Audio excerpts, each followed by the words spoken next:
Welcome to Moving Forward Together, Family and Immigration Law Podcast. Welcome back to Moving Forward Together, Family and Immigration Law Podcast. I'm Evan Mack, and today we're here with Attorney Karen Ramirez, host of Zuma Law. Karen represents individuals in removal proceedings with a focus on asylum and detention cases.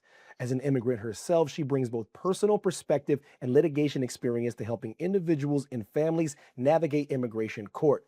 Today, we're continuing our conversation about mandamus lawsuits and immigration delays. Karen will explain what usually happens after a lawsuit is filed against USCIS, how these cases move through federal court, and what families should realistically expect during the process. Ms. Karen, welcome back. Thank you. Karen, once a mandamus lawsuit is filed against USCIS, what typically happens first in the case? So typically we can decide if we are going to give opposing counsel a heads up that a lawsuit is coming, just so that they are aware and they can expect it, or we can just file the lawsuit and wait for the government to respond within 60 days.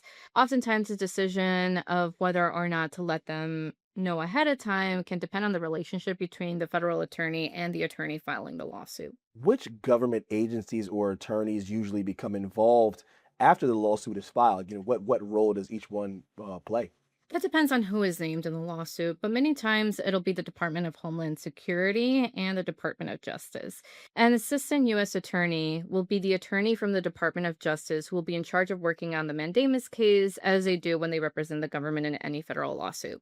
So, what are some of the most common ways immigration agencies respond after a mandamus lawsuit is filed? So right now, everyone in the world of immigration is super swamped, including government agencies. Before this administration, immigration attorneys could notify a USA of a lawsuit before filing it, and it can get the case resolved even before the lawsuit is filed.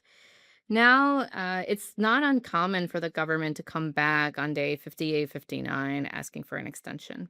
In some situations, this case begins moving shortly after a lawsuit is filed. What tends to cause movement once federal court becomes involved? It can be a variety of factors, including the relationship an attorney has with the AUSA, the caseload of a particular AUSA, or the office, or the local rules. In certain districts, I know that in certain districts, maybe you have judges who are a lot more strict in terms of the timeliness.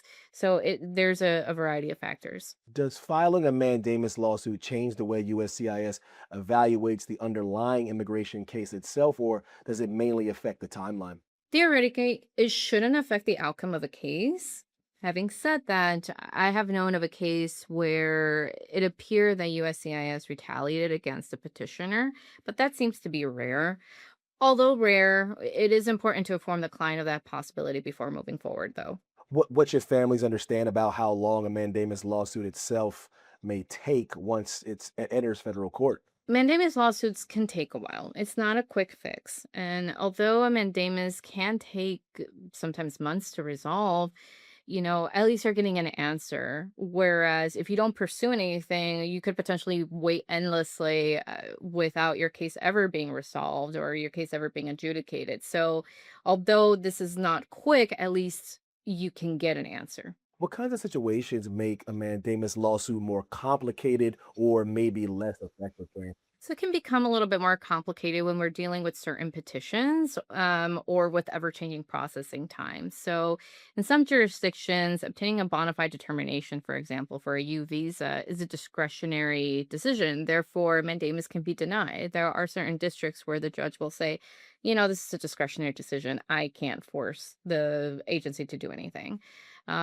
Also, another thing that can make things a little bit more complicated is if processing times have gone up for whatever reason, and there's no statutory rule that defines how long a particular petition can take.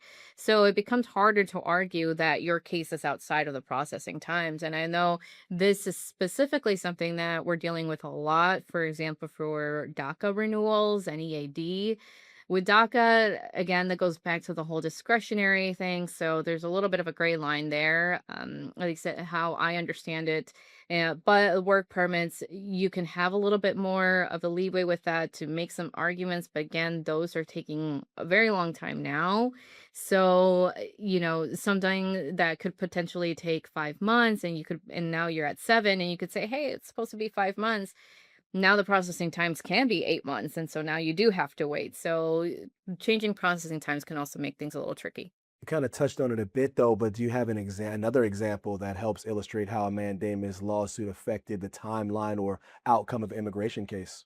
Sure. So I had a colleague who filed a mandamus based on an N-400 application. So this is a naturalization to become a citizen. A very long time had passed since he filed his petition without an interview, and typically after a year or two, you can go ahead and file a mandamus if you petition for your naturalization and no interview has even been scheduled. So she filed a mandamus, and almost immediately the court filed an order to show cause for the delay. And although the government asked for an extension, they soon scheduled an interview, which meant that the court dismissed the case, but with a caveat that they could come back if the interview was still not being scheduled. So this particular example is a little unique because we are talking about naturalization, but I wanted to illustrate how a mandamus can determine what happens next in a case. With naturalization, you are talking a little bit more definite because there are statutes in place, and some judges take pretty seriously the naturalization process. So that can really help your case if you do a mandamus lawsuit. So how does the experience of being involved in federal court differ from the normal immigration process most families are used to? First of all, there are many set rules in place in federal litigation that are not present in immigration court. This can determine certain timeliness, certain timelines, deadlines, type of evidence that's admissible or inadmissible, and even outcomes. The latter being that in immigration court, people can get an answer that the client can understand of either winning or losing a case and the consequences of those decisions. In federal court, however, a person may not necessarily win a case since the government can settle and give an answer, and the answer can just be another step in a lengthy process. Another difference is that if we do go to trial and get a final judgment in our favor, then we can potentially recover legal fees from the government. That's good information. Good stuff, Miss Karen. Thank you so much. Thanks for having me. That wraps up today's episode of Moving Forward Together Family and Immigration Law Podcast. To learn more about Karen and the legal services she provides at Zuma Law, visit zumalegal.com. Thank you for listening. Don't forget to like, leave a review, and subscribe to the show so you don't miss the next episode. Thank you so much, and we'll see you all next time. Thanks for watching. Be sure to hit that like and subscribe button and leave us a review in the comments.